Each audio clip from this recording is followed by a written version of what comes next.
ننکانہ صاحب میں صوبائی پارلیمانی سیکریٹری برائے اقلیتی امور اور انسانی حقوق پنجاب سردار مہندر پال سنگھ نے ایم پی اے فردوس رانا کے ہمراہ دارالمان ننکانہ صاحب کا دورہ کیا۔ رپورٹ کر رہے ہیں ننکانہ صاحب سے ہمارے نمائندے حفیظ الرحمان معاویہ اپنی رپورٹ میں۔ صوبائی پارلیمانی سیکریٹری برائے اقلیتی امور و انسانی حقوق پنجاب سردار مہندر پال سنگھ نے ایم پی اے فردوس رانا کے ہمراہ ننکانہ صاحب میں گھریلو تشدد کا شکار اور بے سہارا خواتین کے لیے بنائے گئے دارالمان کا دورہ کیا اور وہاں خواتین کو فراہم کی جانے والی سہولیات کا جائزہ لیا۔ انہوں نے فراہم کی جانے والی سہولیات پر اطمینان کا اظہار کرتے ہوئے دارالمان کے تمام مسائل جلد حل کروانے کی یقین دہانی کروائی۔ انہوں نے وزیر اعلیٰ پنجاب کی طرف سے دارالمان میں مقیم خواتین میں مٹھائی بھی تقسیم کی۔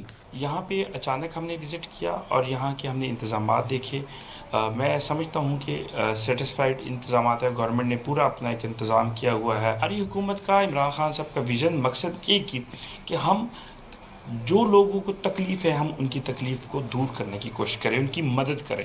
آنے والے دنوں میں ہم پوری کوشش کر کے ویلفیئر ڈپارٹمنٹ سے کہہ کے اس کی بلڈنگ جو ہے وہ گورنمنٹ کی بنائیں گے۔ تو میں یہ سمجھتی ہوں کہ ہم سب کو اور ہمارے M P S M N S کو سب کو مل کے یہ جو خان صاحب کا وی این ایس کو چلانے کے لیے ہم تمام یہاں پہ سرگرم ہیں۔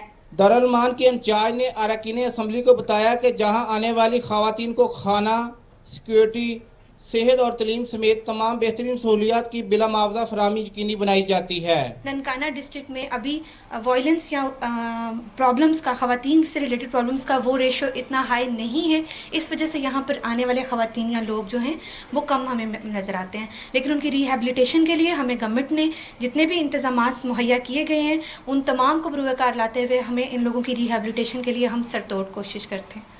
سردار مہندر پال سنگھ اور فردوس رانا نے ڈپٹی کمشنر راجہ منصور احمد سے بھی ملاقات کی۔ ڈپٹی کمشنر نے اراکین پنجاب اسمبلی کو ضلع بھر میں جاری ترقیاتی کاموں اور دیگر فلاحی منصوبوں کے بارے میں بریفنگ دی۔